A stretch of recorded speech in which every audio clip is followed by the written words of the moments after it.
Әркім өз кредиті үшін ғана жауап береді. Ассалаумағалейкум, құрметті достарым. Сізбен бірге заңгер Шыныбаев Марғұлан, Қазақи заң каналына қош келдіңіздер. Бүгінгі тақырып кредитке байланысты бізге көп адамдар келеді мынандай сұрақпен.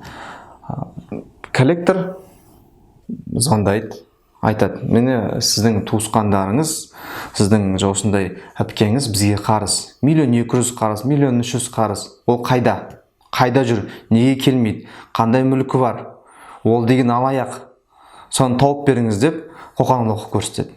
Осындай жағдайда не істеу керек? Көп адамдар осы жағдайды естіп, давлениесі көтеріліп кетіп, басқа болып бір больницаға түсіп қалған жағдайлар да бар. Сондықтан осыған жауап берейік, өзекті мәселе болғандықтан. Егер сізге коллектор звондаса, сіздің бір ағаңыз болмаса бір туысқаныңыз қарыз деп, онда сіздің реакцияңыз қандай, және коллектор сізге қандай информацияны айтуға хақылы, қандай информацияны айтуға хақысы жоқ? Біріншіден, бүткіл информация, сіздің туысқаныңыз туралы, ол конфиденциальный информация, яғни коммерческая тайна дейді.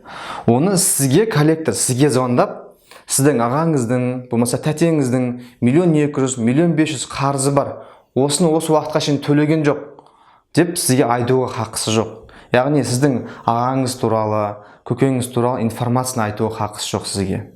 Содан кейін екінші, сізге қоқаң-лоққы көрсетуге де хақысы жоқ. Содан кейін ол кісі сіздің мүлкіңізге тиым салам басқа деп айтуға да хақысы жоқ. Яғни ол сізге звондаған кезде не істеу керек? Ол звондаған кезде айту керек: мен осындай коллекторда жұмыс істеймін. Сіздің ағаңыз, болмаса тәтеңіз, ақша қарыз. Ол кісіні таба алмай жатырық. Ол кісінің тұрғылықты жері туралы ақпарат бар ма, жоқ па? Мысалға, осыдан артық сізге сұрақ қоя алмайды. Одан артық сізге қоқаң-лоққы көрсетуге хақысы жоқ. Ол біріншіден.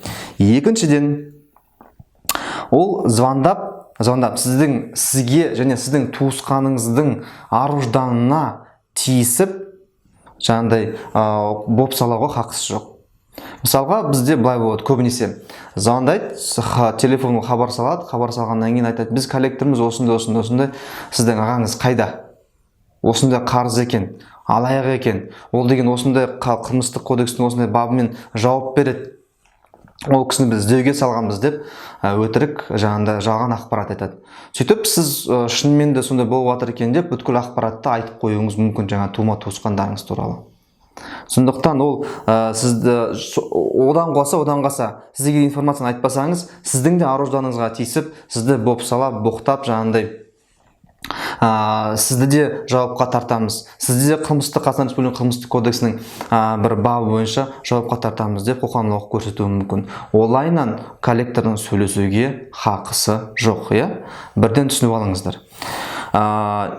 Үшіншіден, мәлімет алу үшін ғана хабарласа алады, тума-туысқандар. Яғни сізге не үшін хабарласады? Тек қана қарыз адам туралы мәлімет алу үшін тұрады. Тұрғылықты жері деген сияқты. Егер ұялы телефоны болса, ұялы телефоны бар ма, жоқ па деп ақпаратты білу үшін ғана сізге хабарласуы мүмкін. Артық әңгімесі болмау керек, артық сөзі болмау керек. Төртіншіден, мысалға, сізге бүйтіп айтуы мүмкін: сіздің мүлкіңіз бар екен, сіздің үйіңіз бар екен, ағаңыз бізге қарыз. Сондықтан сіздің мүлкіңізді тәркілейміз, сіздің мүлкіңізді алып аламыз, болмаса 5 күннің ішінде қарыз жабыңыз деп айту мүмкін. Коллектор болсын, банк болсын, микрокредит болсын, сот орындаушы болсын, сіздің хақыңызға тиісуге құқығы жоқ. Өйткені сол, мысалға, сіздің ағаңызға звондап отыр ғой, сіздің ағаңыз қарыз ғой. Сондықтан сіздің ағаңыздың атында мүлік болса, сол мүлікке ғана тиісе алады. Ал бөтен үшінші жақтың мүлкіне мүлдем тиісе алмайды. Яғни, сіздің ағаңыздың мүлкі болса ғана тиісе алады. Ол сіздің ағаңыздың тума-туысқандары, баласы, басқасы ешқандай мүлкіне тиісе алмайды. Түсініңіз ғой? Егер сізге хабарласса коллектор, сіздің ағаңыз осындай қарыз, мен сіздің мүлкіңізді алып қоям, тәркілеймін, болмаса 5 күннің ішінде қарызыңызды жабыңыз десе, ондайға сенбеңіздер. Өйткені ол не? Ол заңсыз іс әрекет коллектор жағынан. Егер осындай заңсыз іс әрекеттер болатын болса, енді не істейсіз? Қандай сізден реакция болу, жауап болу керек? Біріншіден, коллектордың аты жөнін білесіз, сұрайсыз. Екіншіден, қандай коллекторская организация, болмаса кредитный бюро болса кредитный бюро, банк болса банк, сот орындаушы сот орындаушы, кім ол? Біліп алуыңыз керек. Үшіншіден, оның жаңағы сізге звондап тұрған адамның компанияның тұрған жері, заңи адресі. Осының бәрін информацияны біліп аласыз. Содан кейін барып, төртіншіден, сіз егер мүмкіндігіңіз болса, жаңағындай сөзді аудиозаписқа, аудиотаспаға жазып алғаныңыз дұрыс. Осы бәрін көріп, жазып алып, егер сізге қоқанлық көрсететін болса, егер сізді бопсалайтын болса, сізге заңсыз жаңағыдай арест салып аламын, болмаса алдын ала тергеуші органымын деп өтірік өзін сөйтіп таныстыратын болса, осы записті алып, жаңағыдай құқық қорғау органдарына, РОВД деп отырық қой, сол жерге барып арыз жазсаңыз болады.